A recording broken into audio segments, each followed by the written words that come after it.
This is the Power Producers Podcast, where we are refining and redefining the sales game. Rule number one is you have to believe in yourself. You're the only one who doesn't think you belong in this appointment. The prospect has already validated your existence by scheduling time with you.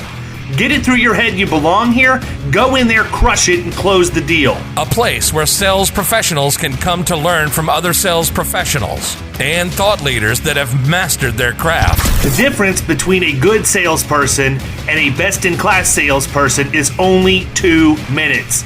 By spending an extra 2 minutes on what you might think is a mundane task in the sales game, you separate yourselves from the pack, you grow your book of business, you close more deals, and you retain your accounts. As well as their peers who are still striving for perfection to achieve their why. I have a wife and 4 kids. Failure is not an option. Real sales professionals, real stories, real results. Are you ready to feel the power? What's up, everybody? Welcome to the Power Producers Podcast, where we are refining and redefining the sales game. And we have got an electric episode for you today with Mr. Andy Mathisen from Glovebox and my good friend Jerry Conrey from the great state of California and Conrey Insurance. Are you Conrey Insurance or Conrey Insurance Brokers? Conrey Insurance Brokers and Risk Managers. There we go. I knew it was at least brokers, so I was on the right track. And yeah. I'm going to set the table for this because I'm kind of I don't want to say an innocent bystander because that would insinuate that there's like beef here, and there's not. No. Lively discussion on LinkedIn on a post over agencies and how they're classified and how they're run. And Jerry reached out to me and said, look, I really think this would be a good topic for a podcast. And you know, I'm the kind of guy that if somebody thinks there's a good topic for a podcast, I'm not going to wait for them to call one of my fellow podcasters and offer them the opportunity. So here we are. Just to add to that, Andy also offered to put it on his podcast. But I said, if we're going to have a debate, it has to be through a neutral site. That's right. There needs to be a mediator. I will be as neutral as I can humanly be. So yeah, I'm certain that I know this is going to come as a shock to everybody. I may have my own opinion on some of what you guys are talking about. Can't wait. You better speak up.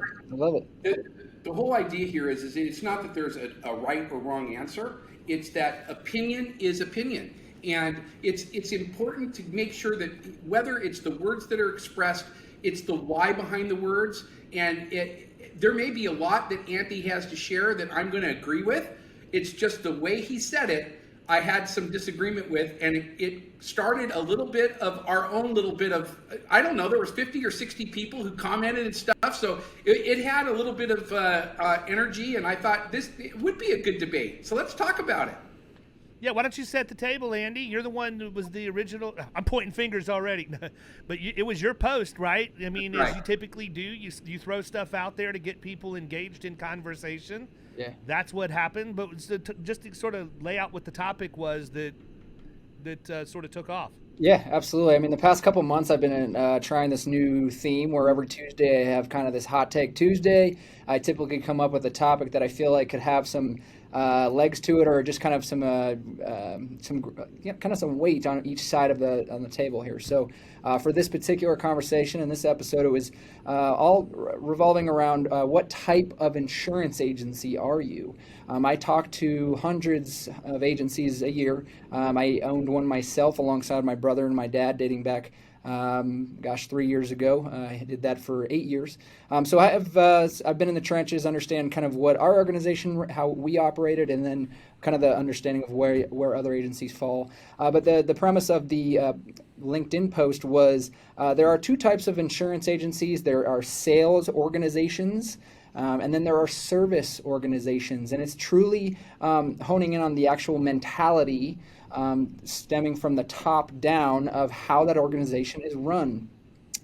A sales organization, in my opinion, is focus on things like lead generation, monthly premium goals, departmentalization, opportunities to scale, whether that's through organic or acquisition. And then the service type of organization, in my opinion, is putting focus on individual client relationships. It's requiring insurance agents to do both sales and service. offering really many lines of business and not just narrowed on kind of one, and I'll talk about that more in a minute. And then putting its money into staff and time into staff versus really just that growth category. So we can kind of dive in however you guys would like. Yeah, real quick, wanted to have both of you so that the people listening to this can understand perspective. Just describe sort of the demographic of your agencies, because I can tell you, knowing both of you, that we're talking apples and Volvos. From what you guys did with your agency, Andy, to what Jerry does in his, and being completely transparent, I probably fall right in the middle. So I'm interested in hearing, just for everybody's edification, talk to them about, sort of size, shape, all of that, how quickly you grew and all of those things. I think that's all germane to the conversation.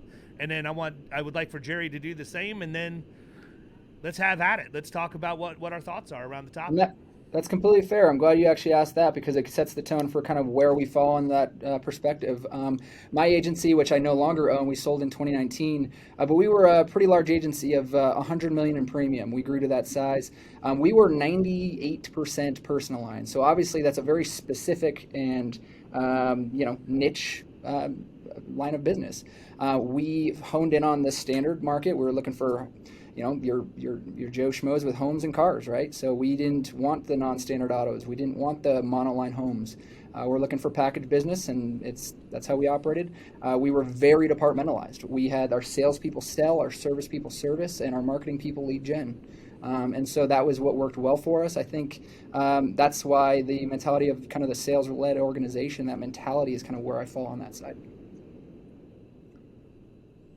I get it. And if I understand it correctly, your father had an agency, and then you and your brother became involved. And maybe you might tell everybody the size it was then and the size it ended up at the time you left. Completely fair. 2012 is when I jumped in. My brother Ryan jumped in 2011, and we both were about around the $6-7 million premium book size when we jumped in. So it scaled pretty quickly by the time we evolved our operations to be more growth heavy. So the two of you brought marketing and new ideas on how to go and create new business opportunities. Would you agree? Yeah, I'd say lead gen was a big core strategy for us, and then making sure that salespeople don't service, and that was really our operation. And honestly, it was more so on how do you get good business for the long term. Obviously, we want to retain clients, and then so that revolving door didn't become an issue. So that's kind of where we fell. So my agency, I'll just kind of tell you the history of it. It started two principals back in 1969. I didn't know that. I actually just learned something. I bought it in 2002 when its revenue was about $700K and it had about $4 million of premium. Okay, and at the time I was transitioning from being a district manager at Farmers Insurance.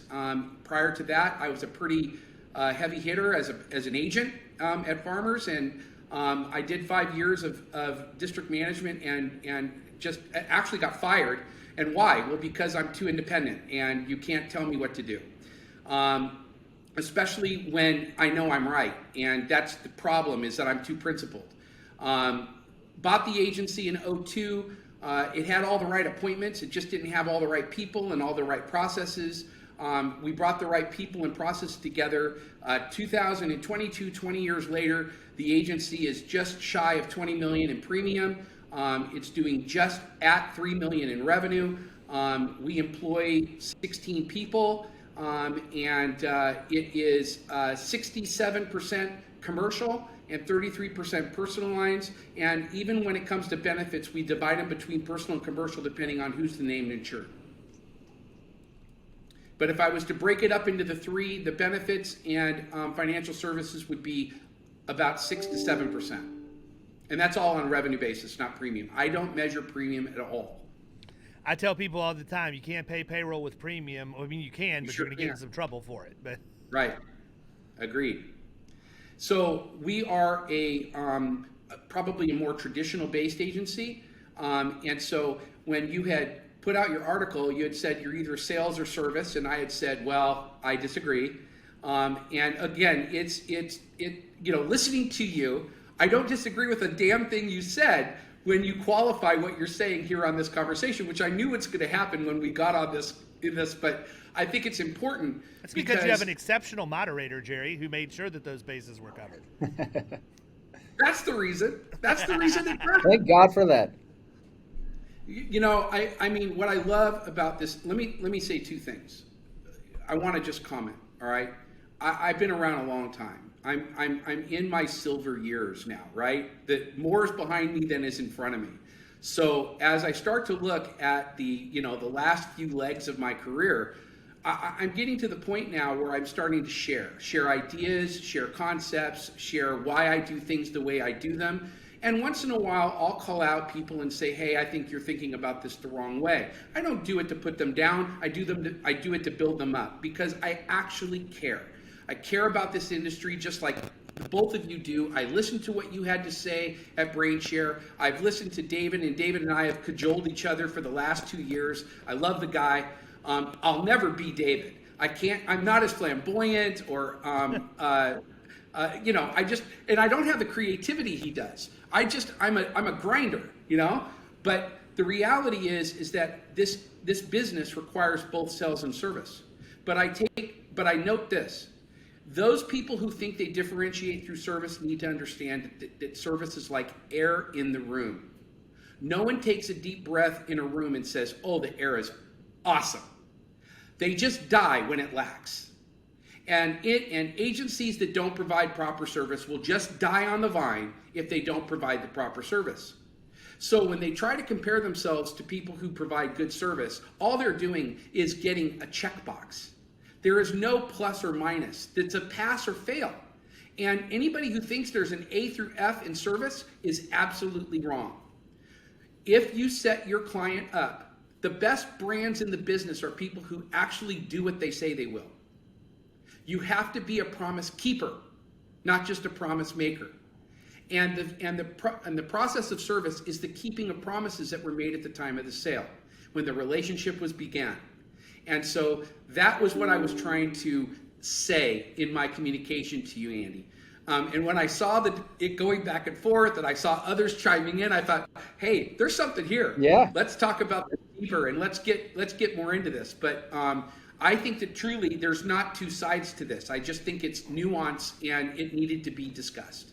One maybe opportunity to kind of take this discussion to this next step might be this. When I'm talking to agencies and I'm understanding how they operate in a general level, I kind of pick up on buzzwords. And some things that I kind of understand are some agencies claim to be sales organizations, but then I find out that they don't operate like that. They don't track leads. Why? They don't have sales goals. Are you kidding me? They don't have a CRM. There's so much there. Yeah, I mean, they build a culture of wanting to talk to every client. That can't be culture. Otherwise, you can't grow. You can't talk. If you have a $10 million book, for example, and I keep going back to premium, sorry, guys, you're getting too big to talk to every client. You can't grow at that point. You're stabilizing at that point. Stabilizing is different from retention. Growth is different from retention. You need to, in order to grow, you have to retain, obviously. But you have to make sales to keep that growth. So I'm saying as a mentality, as a culture, as what we do to run an agency, our focus is on growing an agency on a sales aspect and making sure that they don't walk out the door. But that's just a part of having a service team and making sure your process and operations work well. The mentality at the company is not that we just take care of every client and make sure they're serviced properly. That's a given. That shouldn't even be in question. The sales organization makes sure you do everything in the model to grow. And that's what I was getting at. So there's two types of mentalities, and that's kind of hopefully where we can take the convo. Yeah, no, I mean, I've said it multiple times on the podcast, until we actually sell an insurance product that requires us to do some level of administration and service work to that insurance product, we should be a sales organization because otherwise there's nothing to service, right? And so I think it dials down too into how you have your operations set up.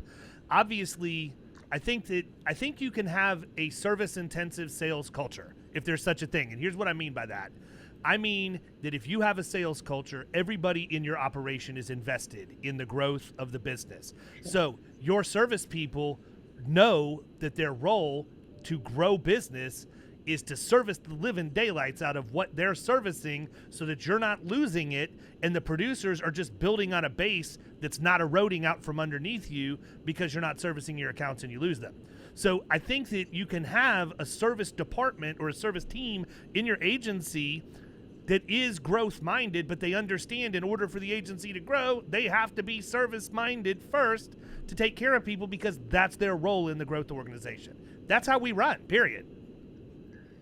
Yeah, and I look at that too as like if I am a CSR, just as an example, and I'm talking to John Smith, and John came to me for X, but I end up taking care of that situation, that X, and then I turn over to Y because I'm looking at cross sell. Well, that's that mentality, right? So now I'm looking at the sales because these service people can be salespeople too, and so now I'm adding to that account. I want to have the auto and the home and the pet and all that stuff. Maybe it started with just in home and auto, and I added the umbrella and that pet after. So that's a growth model. That's a growth mentality, and that's kind of the core. Well, I got one of the best compliments that I ever got when I ran my grocery stores. And I was young. I didn't do it intentionally. It was an accident, but it's something that I never forgot. And it happened when the retail operations superintendent, who was the head honcho over 300 and some stores, came in and he asked my bag boy, one of my bag boys, hey, what's the store sales goal for next week? And the kid knew it, right? The bag boy, the high school bag boy knew what the goal was for the store. I don't think agencies are any different. I don't think that your service people need to sell, but I think they need to know what the goal is. I think they need to know where we're at in relationship to that, and I think they need to be invested in the process. Very well said. Yeah, I don't disagree with any of the comments that have been made so far, but I want to add to them. I think that there are different models of agencies, right? So there are those agencies that are product specific. There are those agencies that market to special interest groups, okay?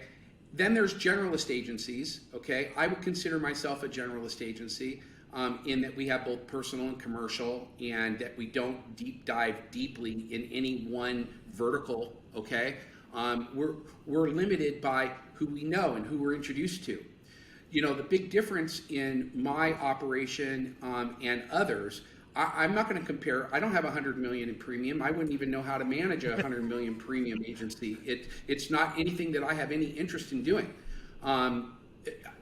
Maybe with more partners and more people to divide the pie up and divide the responsibilities up, I would love to see those kinds of numbers. But the reality is that I'm on a 11-12% growth rate a year over year. I have a 94 to 96% retention rate, okay? And what does it take to do that? It takes a sales mentality, it takes a service mentality, it takes bringing education to the table, it brings differentiating yourself by not just doing it the way everybody else does.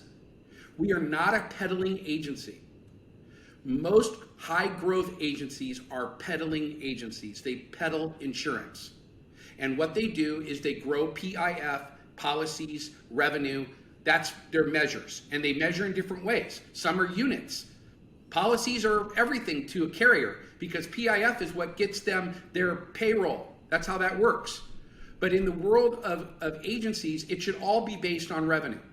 Because if you sell a product that makes 22% commission versus a product that makes 8%, you got to sell 3 times the product on the 8% to equal the 22%.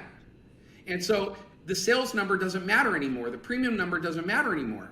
But when you have an EBITDA of 36% like I do, you are bringing money home at the end of the day. You have made an income and a career. And the thing that bothers me about a lot of the high growth agencies out there, and I'm not picking on anyone, all right?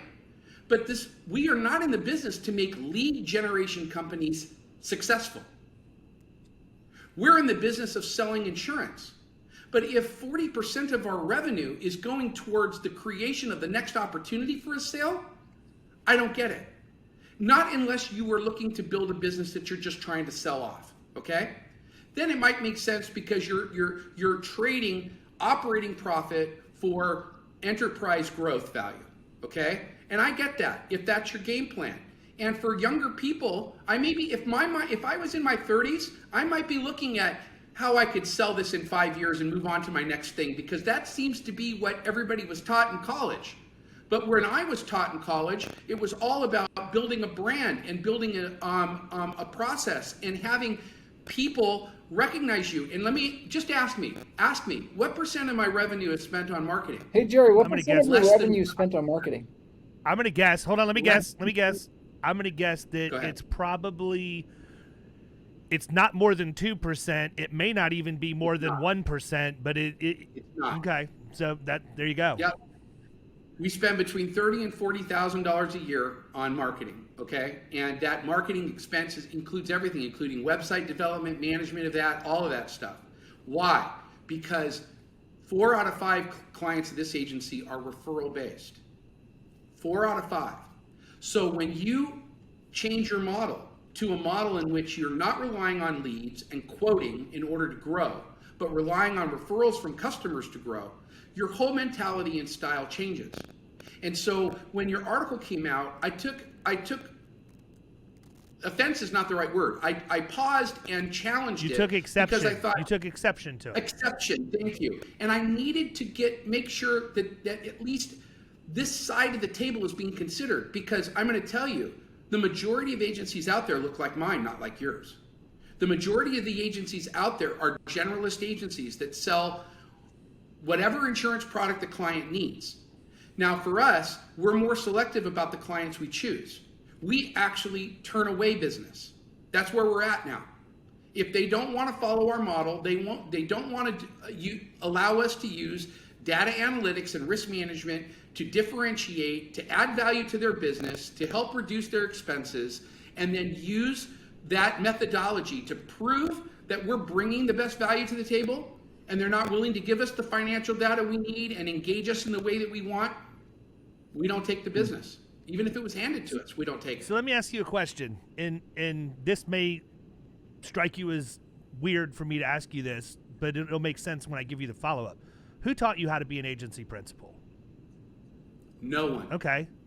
And I would agree with that. That's not the answer I expected you to give me. I thought maybe you had gotten some level of training from farmers, or maybe you learned to focus more on profitability as a DM or whatever else. But in fairness, all your assumptions were right.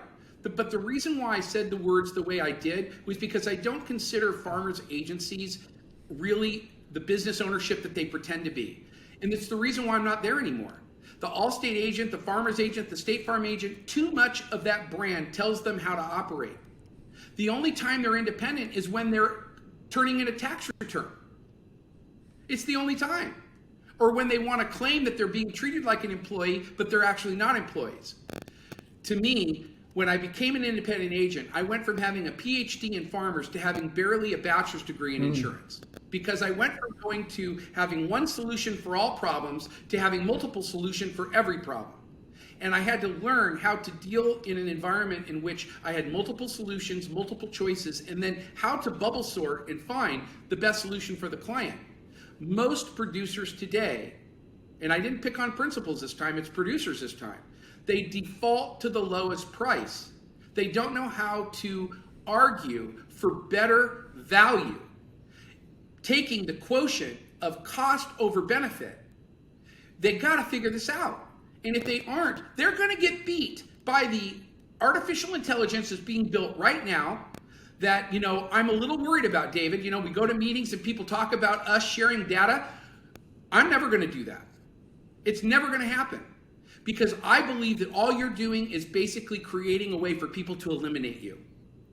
We bring so much value to the insurance process that it's not calculable. And every moment in time, carriers are trying to figure out how to get rid of us because we're the 15% difference. And what I'm worried about with machine technology coming into our space, I want to use it and have it driven by a professional like doctors today that use technology to help them diagnose and prevent from writing the wrong prescriptions and all that stuff. We need to use the technology that way. But to think that they can eliminate us, that worries me a lot, because the more and more agencies that commoditize this business and peddle insurance instead of create the relationship that needs to be had between the insured and the agency and then the market, if that doesn't happen, then we're not serving the purpose we're paid for, and we're going to end up as dinosaurs. So I've got a couple of comments, and I'm sure Andy does too. Number one, for Sure. everybody who's ready to quit the insurance industry after hearing that Jerry has a 36% EBITDA, don't, because his EBITDA ranking in the insurance industry is even less of a percentage than what his ad spend is. Like that's a fraction of a percent of the agencies that are going to achieve that. But my question to you is, why? Why do you achieve that? What is your motivation to focus on EBITDA and maximizing that number? Well, the MBA in me can't help it, okay? I mean, I went and got an education. I learned how to read financials, and I learned how to apply KPIs and analytics to running my own business. And then I flipped that into how to sell insurance to others and how to incorporate all of that into the sales process, because there's nothing like education that differentiates people. Nothing. And so if I and 5 others can go to the same markets, how is it that I get different results? Nearly every time. And I believe, as you know, David, because you're in the same space I am, you're just on the other side of the country. We don't run into each other very often. But the reality is that you know how to talk to the developer of premium. You know how to talk to the underwriter. You know how to narrate and set up an aspect of why they might want to bite on and apply rate or reduction of rate as compared to hazard when it comes to the development of that premium. And if you don't know how to narrate, if all you know how to do is to fill out an application, and let me tell you something, if you know how to fill out an application, you're in the top 15% of agencies, right? Because 85% don't know how. Agreed. They still miss things, they leave things. That's why there's all these underwriters that have to go back and forth. But for us, an application is just one small component of the total submission. And the narration is the big part. I learned early on, and so did you, David, and I'm going to say it so that it needs to be said. There are 2 sales in this business. You have to sell to the customer, but you must sell the risk to the risk taker.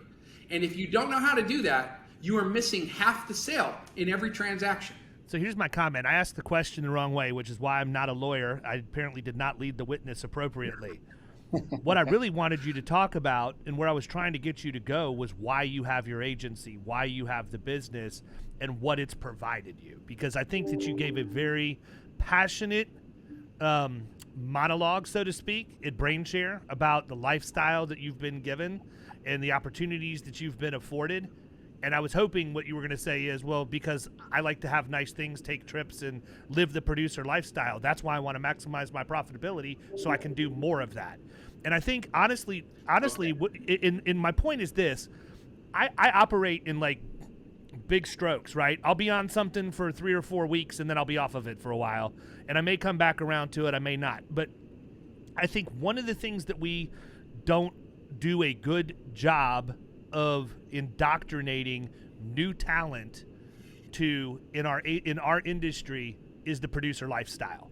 Okay, and what I mean by that is from here's the producer lifestyle. You're starting, and here it is 2 years, 3 years, 10 years in, so that they can see what that is. I think too many people see what Jerry has, and they think they're going to come be a producer, and 2 years in, they're going to be able to go to Greece for 3 weeks. They're going to be able to live in a nice home.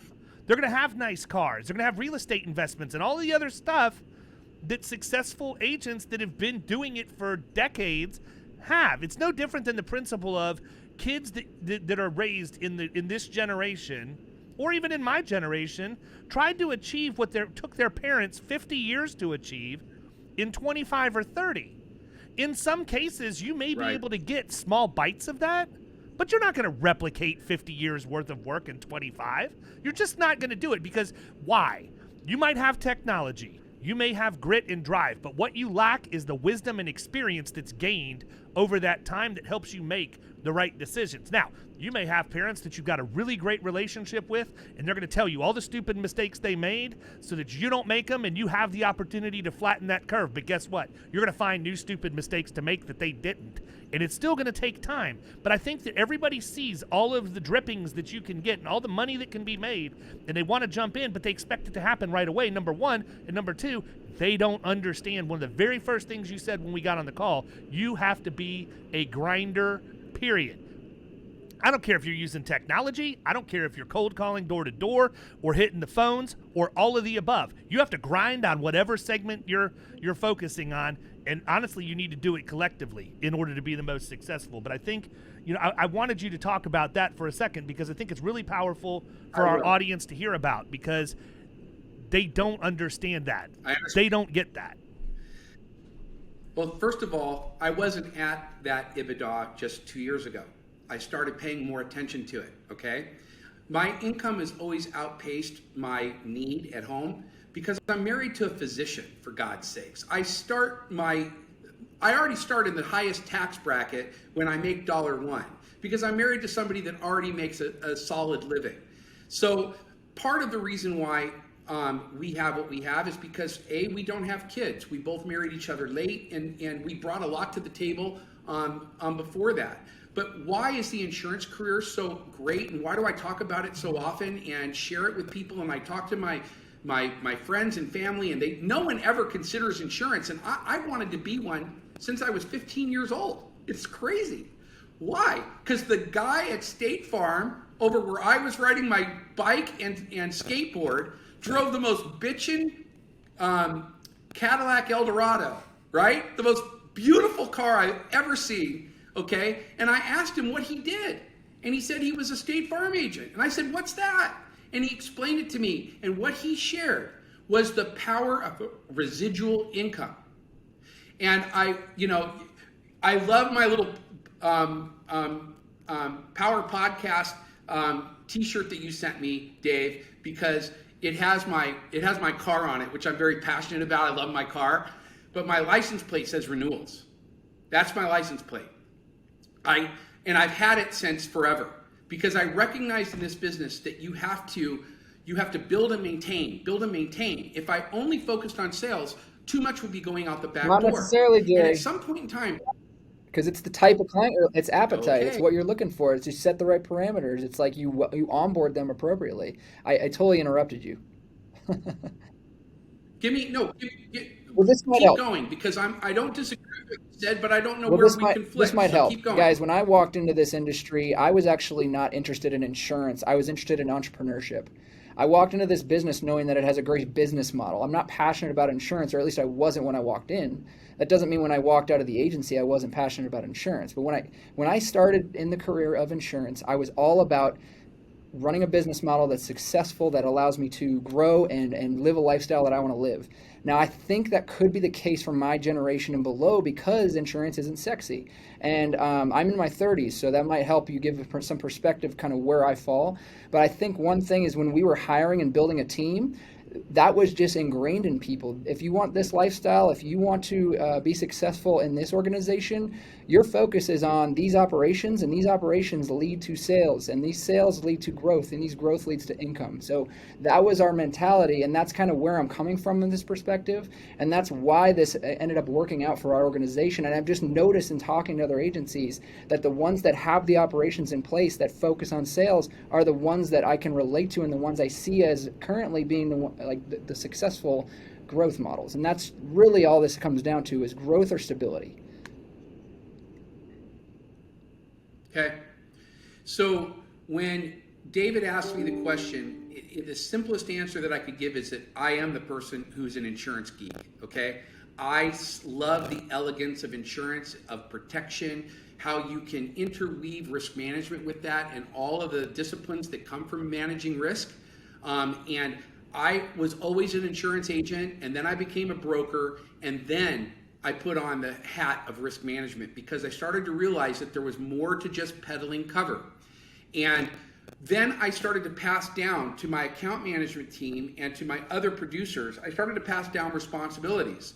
I started to share the responsibility. We ran this agency up until about 5 years ago. We ran this agency completely centered around me, like as if it was a doctor's office. I did it on purpose because I branded it Conrey, right? So everything was about me. Well, now I won't even look at half the stuff I wrote 5 years ago because there are others in my organization that are just as qualified to do it, and it doesn't need my expertise. So I built a model that has varying layers of expertise and then processes that they follow. And then every time I hire somebody, I figure I'm taking 40 hours of work away from me and adding them to you. But I still want you to do it the Conrey way. And this is what the Conrey way looks like. And so I sit next to them and I start to grow them, and they might come in with 20 years of experience, and I have to take that Etch-a-Sketch and shake it and blank it out. Andy, what an Etch-a-Sketch is it's a toy that kids used to play with decades ago. I'm just kidding. He might not even know what it is, Jerry. I've seen Toy Story. It's on Toy Story. I get it. I'm sorry. It's on Toy Story. Oh my God, it's so true. But okay, I have to hit the reset button. There you go. I like the Etch-a-Sketch. Okay. All right. You know. Hey Jerry, do your producers and gosh, I'm such a personalized guy. Sorry about that, but like, do your producers service as well? Good answer. I talk to the agencies that require their producers to service as well, and that's so limiting to me. I can't focus on what I do best. I didn't come into this business to service insurance policies. I just didn't. I came in here to pick up the phones and start dialing and talk to people about what I can help them with and make sales.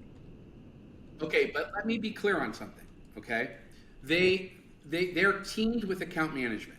All right, so there's a team approach. Every producer has an account manager or two, or in my case, 4. But the bottom line is that these people are associated with the producer, and they build a team approach to how things are done. Now, the producer might take a call in from the client because he or she has the deepest relationship with the client. But it's who does the work and how the work is done. That's all handled by the account manager. But understand at Conrey Insurance Brokers, every employee who has a license is expected to contribute to sales. And they contribute to sales through the growth of hazard and the growth of exposure and the need to add protection as the client's risk continues to grow. And so our whole strategy is about reevaluating risk annually and recognizing where the deltas are at and adding value through that. And they get credit for that sale, not what do the you producer. get from adding value? You get revenue. And so you're a growth model, and so you're focused on sales. It's kind of this concept. We're going in circles on that concept. I'm truly trying to point out that I know many agencies that just say, I don't put goals in front of my team. I don't care how many leads they generate or how much they bring in. I just want to talk to every client and make sure they're in good shape. And that is just not how I ran an organization. I just didn't want. I want to take care of the client. That's a given. So that's also culture.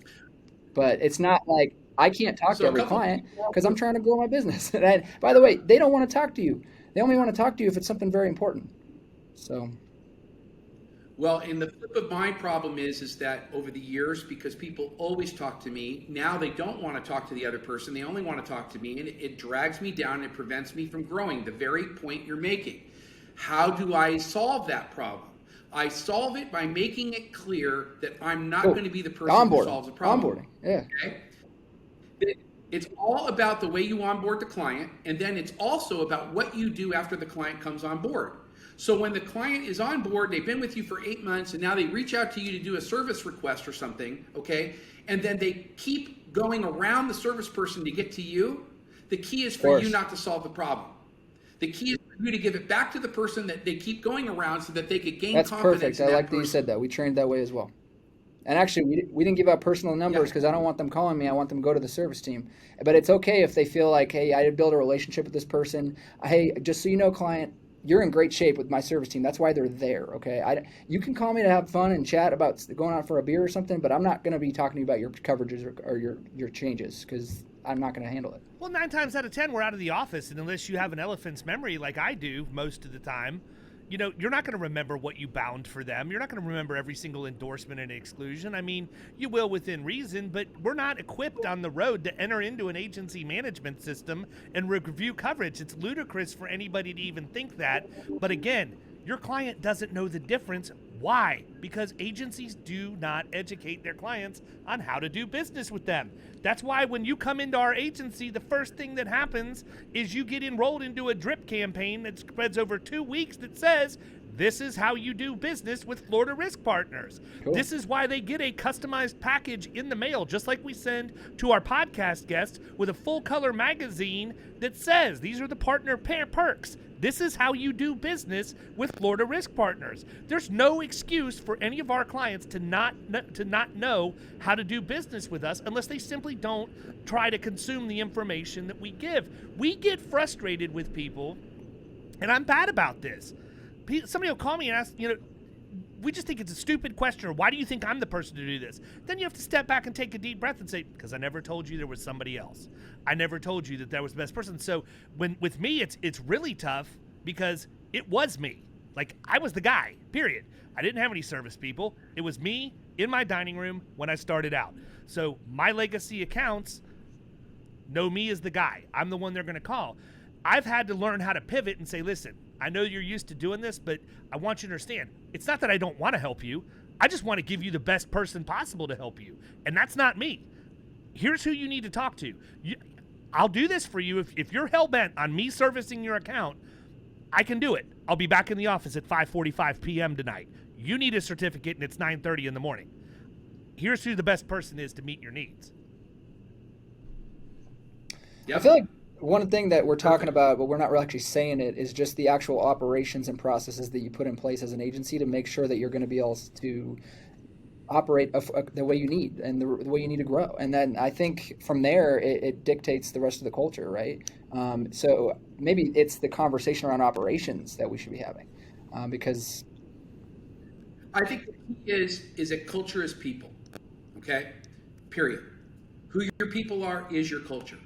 And how they communicate and how they work together and how they work within processes is what defines what your culture is. You want a better culture, get better people. And if you really start to measure culture the right way, and that's through others, right? You can't ask because they won't tell you, but they'll tell a third party, and then the third party can tell you. But you're always going to see the people dragging down a culture score are the very same people that a year from now won't be working for you. And why? Because they're working their way out of your organization because they either can't keep up with your style and process, or they just don't want to. Not necessarily can't, just don't want to. Both of them are fine as long as it's not done here. And you have to be strong enough as an owner to either hand off the management like I did. David, I have the lifestyle I have because I have a general manager that I pay significant amounts of money to who handles all this day-to-day stuff that I just don't want to anymore, all right? Could I have more money in my pocket if I didn't have that person? Yes. Do I need that money? No. Why? Because my lifestyle is that I get to go home at 4 o'clock in the day and roll in at 9 o'clock in the morning and work 4 days a week because that's what I do. And my clients, I just had one complain. You've been on 4 weeks vacation this year and we've needed you. And I said, well, okay, what's the complaint? Well, we need you. I said, I understand that. Are you saying that I'm not capable of going on vacation? Because if that's the case, you need to find somebody else. I am not in this business to be a slave to it like the poor, think of the little donut shop owner. That poor guy gets up at 2 a.m. to start making dough, put it in the fryer, creating the stuff, working all day, goes home, goes to bed at 6 p.m, wakes up at 1 a.m. and starts the whole damn process again. What kind of life is that? That's not who Jerry Conrey is. Jerry Conrey said, this is the lifestyle I want to live. Now, build the agency that's going to generate the revenue that's going to do it. And that's why my model looks the way that it does. I don't know how to say it more simply than that, Dave. That's why my model looks the way that it does. I think it's important for you to point out, though, right? Your age, right? You're silver hair now. That's fine. I'm 59. That's fine, right? I'm 59. You've earned that. You've put your time in. If you're 23 people, get out and dial more numbers. You don't need to be looking at a 4-day work week. You need a 6-day work week. Half days, 7 to 7, 7 a.m. to 7 p.m. Half days. I made $100,000 income for the first time at 25 years old. And it was such a big deal at the time. So huge. I have 25-year-olds today that are starting at $100,000 a year. The number doesn't mean what it used to mean, okay? Too many people put too much emphasis on the wrong things. You should be measuring your life not by how much money you make, but by the kind of quality of lifestyle that you have, and then making sure that your work supports it. I work to live, not live to work. And as much as I love what I do, and I love it, and I never turn it off, because as a principal, you never can. Even when I was on the damn boat, I'm getting texts and emails and I'm doing shit because I don't know how not to. But the reality is that this industry must learn how to turn it off and take private time, or you're going to run yourself into the ground. You know, maybe it's too many Blantons over the course of the years, but my memory isn't nearly what it used to be, David. I used to know policy numbers, and I would know things that are stupid that I would know them, and I knew them. Today, I don't know a third of what I feel like I should know. But I went to the doctor and I said, "What's wrong with me?" And he said, "Well, what do you mean?" And I said, "I can't even remember phone numbers." He says, "Show me how you dial a phone." And I don't dial a phone anymore. I hit a button. How the hell is my brain going to remember a number when it never even has to look at the number? It just looks at a name and you hit a button and there it goes. I suddenly realized that I wasn't exercising things in the way that I used to because technology had come in and made that part of my life easier. But the one thing that you have to be worried about with technology is it can, in the effort to make it easier, it can also make you absolutely valueless if you don't evolve yourself to utilizing the technology, not the technology utilizing you. So all you young producers that are out there and you want to go and get the car you want, let me tell you something. Go buy the damn car. Oh, I encourage all my producers buy a Porsche their first day. Now I know they're going to produce. That's right, because when that bill comes, you're going to figure out a way to pay for it. And that's exactly what I did. I was a homeowner at 26 years old. And that was the difference. That meant something back then. When you were 26, if you owned a home, there was meaning to that. Yeah. Yep. God, I wish I owned that home today. Worth quadruple.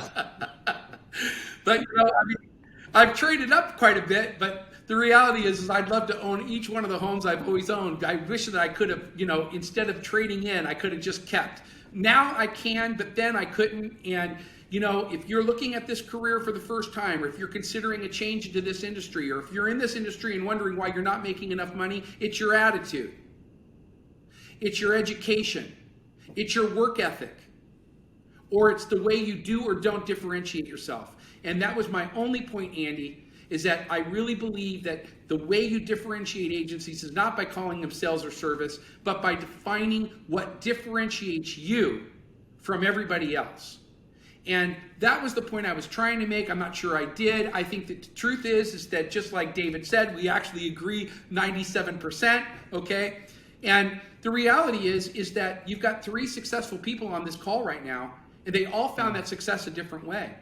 The first time I reached out to Dave Carruthers, I didn't know him. I was referred to him. I called him, and he said he sent me a link and said pick a time. I did, and he was on the phone when I called. By the way, that's the first time I ever saw that technology. Okay, I still haven't employed it, Dave, but I'm close. I have Calendarly. I just haven't executed it yet. But the reality is that what David told me was very simple. He said, Jerry, I had to figure out a way to do what I'm doing without money. And you, because you have it, you solve problems with money. And that is very true. And when I was young, I didn't have money. So I had to solve it through my intuition, through my investment of time and energy. And if I was to do that today, would it change my lifestyle? Yes, it would. Would it be to the betterment? Maybe, okay? It would certainly give me some things to be excited about, because I'm not always excited to walk in the door each day. But the reality is that I've gotten comfortable. And that comfort comes with time, and it comes with experience, and it comes with, you know, putting people and processes in place. But the number one frustration I have is probably the same frustration each of you have. The people is the process. And finding the right people and empowering them in the right way is a full-time job. I'm a leader. I'm not a manager. When I realized that finally, about 8 years ago, I evolved to where I am today. And I owe a lot of my growth to having a manager who helps hold the reins. I own the bus, he drives it. That's the way I see it. Guys, and so I want to encourage everybody to start figuring out what they love and do all of that, and then figure out how to develop people and processes to do all the things you don't like to do. one way to round this out might just be that neither approach, going back to the original post, neither approach is wrong, right? It's just they entail different mentalities which require different operations, systems, processes, and staff. So if you are set up this way, then that's the way you're going to lead your organization. If you're set up that way, that's the way it's going to go. And so that's kind of the roundabout way to point this out. You know, it's just that mentality sets you up a certain way, and that's the path you're going to take. And my path was just this certain way. So I was just hoping to point it out. Well, remember, you came in with an already going enterprise that already had appointments and relationships and business, and it already had a process, and you got to come in and perfect it, to add value in a way that your father never was going to do it, because he wasn't taught the new way. He wasn't taught new styles.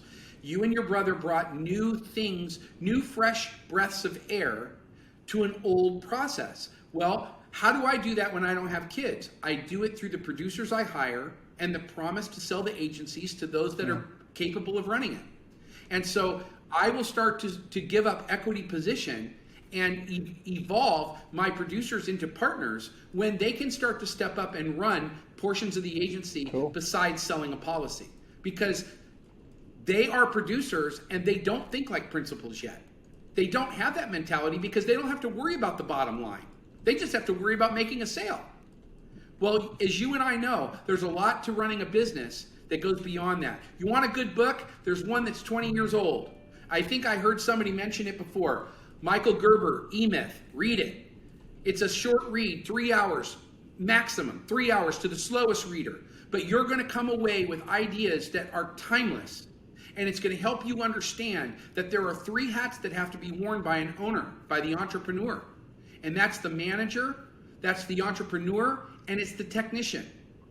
Most people in our business today are not technical enough.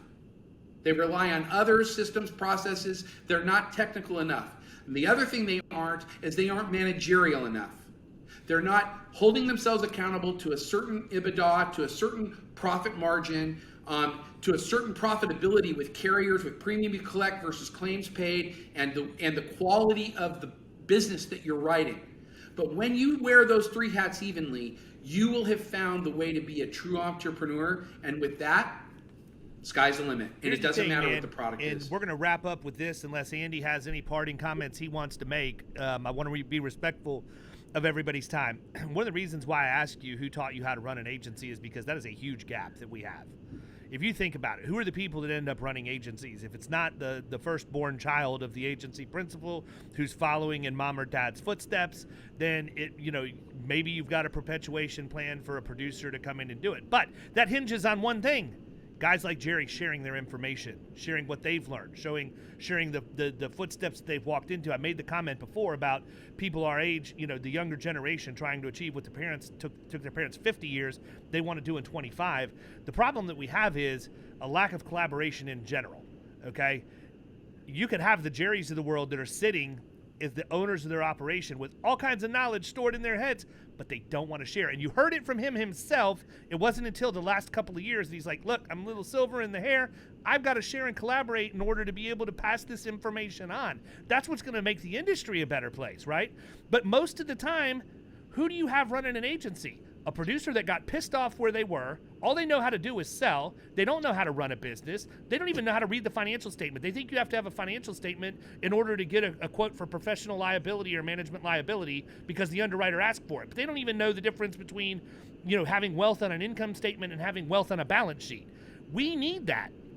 Miles Merwin is doing his best to combat that with his Producers to Principals program, but I love Miles to death. He needs a lot of help. He needs people in other parts of the country to do that, because you can't just do it in Greenville, South Carolina.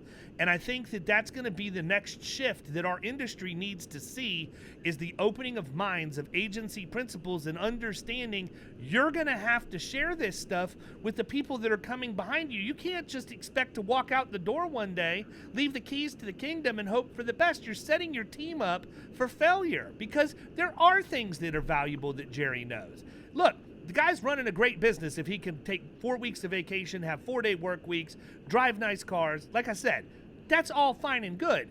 But if the guy that's driving Jerry's bus now wants to own the bus at some point, Jerry's got to teach him how to do more than drive.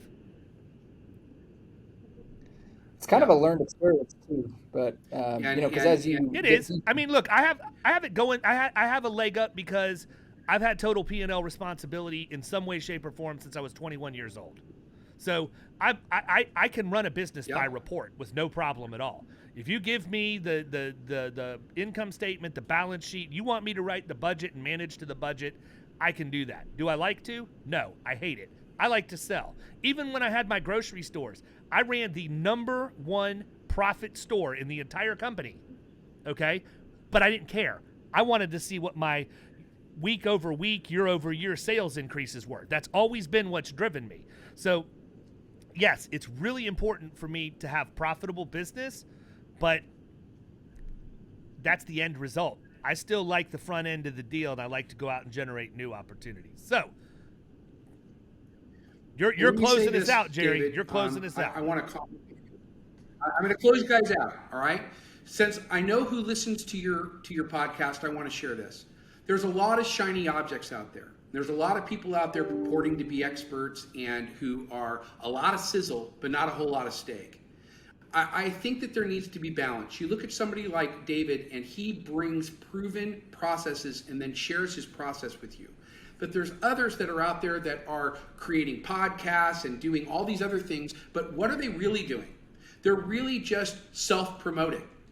And I think that you need to figure out where true wisdom is at and go get some of it, okay? Start asking the right people the right questions. In the end, you need to have steak. Sizzle doesn't matter if you're hungry. It smells good as it goes by, okay? But what did that do for your hunger? It didn't do a damn thing. You gotta learn how to build a successful business and sell it, and that's what it's about. And you know what? I agree with you 100%, David. This industry is unique in that people are willing to come and share. I'm willing to come and share. I just need to find the right platforms to do it. You've been encouraging me to do stuff, and I still resist it because in the end, I have too many responsibilities here. But I will do this. I'll share with anyone that shows me effort and energy.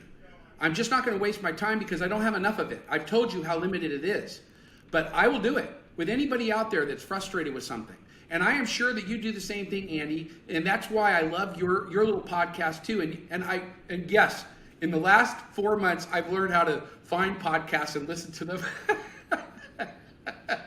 That's the world I'm in. And that's okay. There always needs to be somebody that's in sunset as somebody is at sunrise. It's an important part of the world and the process. I'm here to share, and I want everybody to be successful, but I also know that everybody won't be. And if you want to truly be successful, you have to figure out how to differentiate. That's what David did. That's what Andy did. That's what I do. And if there's anything you take away from this, don't be like the other guy. All right, be I lied. You. Andy, you're closing this out. This is your shameless plug for Glovebox. Tell them what's up, because this is virgin territory for you guys. It's been a couple years since I had Ryan and Sean on. And we don't have just proper, just commercial people. There's a lot of multi-lines agencies listening. Tell them how you guys can help them out. Yeah, guys, we've started a new category the past 3 years called client experience. And so client experience has been ignored for the past many decades. Like, we write the business, we hopefully retain them, but we don't tell the client how to interact with us, the agency. I'm speaking as if I am one, but I'm not. Glovebox is a management tool for deck pages, ID cards, paying bills, starting claims, requesting service, giving your clients a place to go to engage with you, the agency. Otherwise, they're lost and they're going to the carrier apps, which you don't want to do, because then you, the agency, is becoming a ghost in the process. Get an agency branded mobile app and a client portal that's specific to your agency, allowing your clients to get to you. And honestly, it's a personalized product today. We're coming out with commercial in 2 months. Pumped up for that. Why don't you send me over a beta on that? And let me Yeah, test no, it we already for have you. like a 350 agency wait list on the commercial side. So, it's going to be pretty cool. Yep. for you. We're excited. There you have it. Everybody, thanks for tuning in. We will catch you next time. Andy, Jerry, glad you guys were able to come on and share. Great episode. Love talking shop always. Y'all have a great week. We'll catch you guys later. See ya. You've been listening to the Power Producers Podcast. You can follow Killing Commercial Insurance on Facebook and YouTube. And if you want to take your game to the next level, check out our book, The Extra 2 Minutes, and our website, killingcommercial.com.